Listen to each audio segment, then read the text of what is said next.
because, Madam Mayor, you've spoken to it in very stark, correct political terms. I think you outlined it beautifully.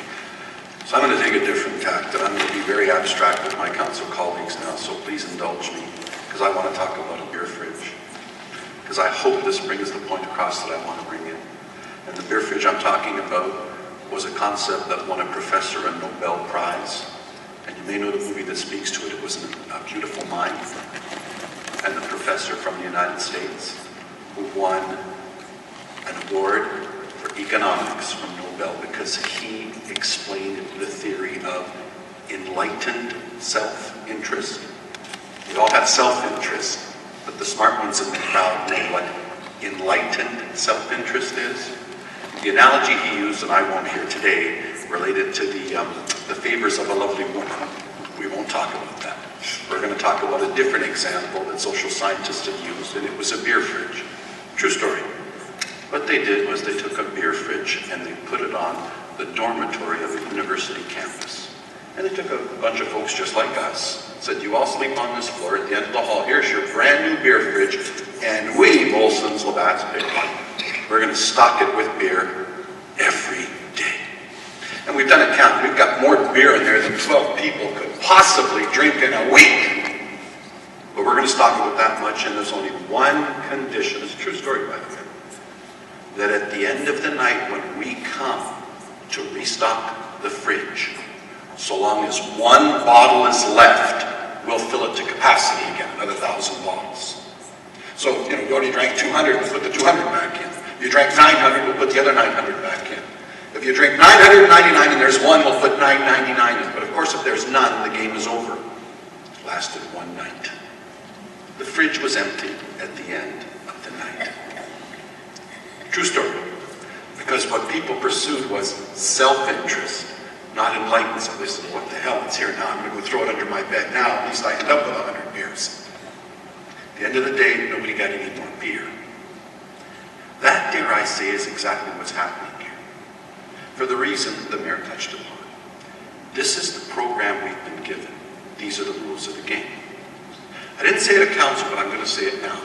Because there's a fallacy in understanding here. I don't want to pick on the noise walls, but I'll use that as an example. My residents don't want the downtown square, they prefer noise walls. The fact of the matter is they don't. It's an unassailable fact. If, Councillor Prentice, with the greatest of respect, I were to come into your community and talk to the people that benefit from a noise wall, of course they'd rather see a noise wall instead of anything in the downtown square. Just like they'd rather see a library over there. My residents don't want me to support a downtown square if it otherwise leads to the improvement of the parquet next door to their home. But if you walk in and say, well, hold on. Not everybody's getting everything. You may not get the parquet next door to you.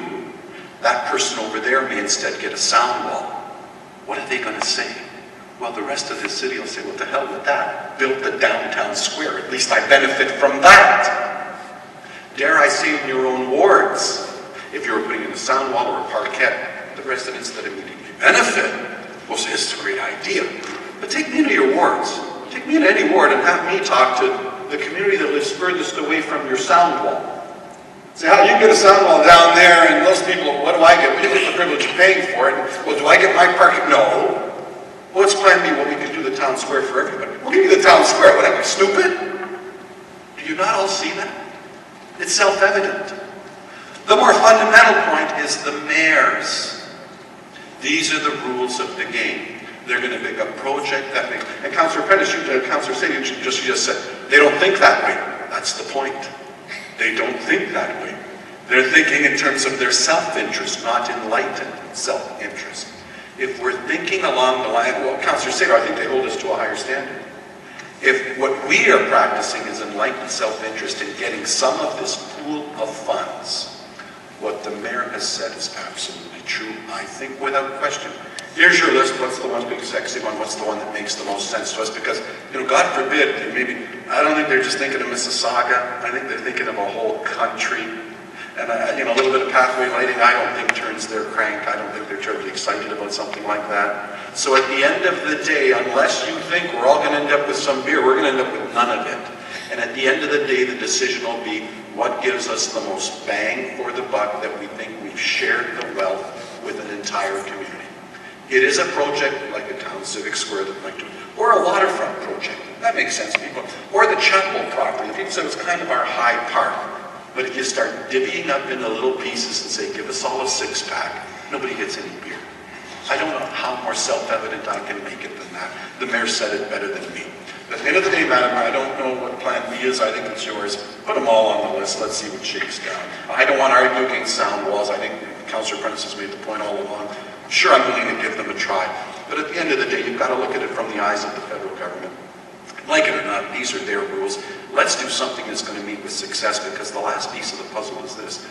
Under enlightened self-interest, if we get the funding for the town square, the civic rehabilitation, and all the other things that relates to it, that are greatly understood, I might add, by definition, over the life of our 10-year capital budget, it opens up funds for other things. It's taken away. My example of why would I take my kids to Disneyland next year if my grandparents or their grandparents are going to take them on their own dime?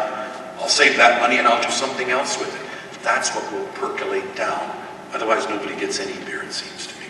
So, Madam Mayor, it isn't what it is. It's going to be a decision out of our hands. Let's hope we get our fair share. But I think to put something simple, clean, and neat before the federal government is our greatest chance of doing this. Parochialism will kill it for all of us, in my opinion. Thank you, Madam.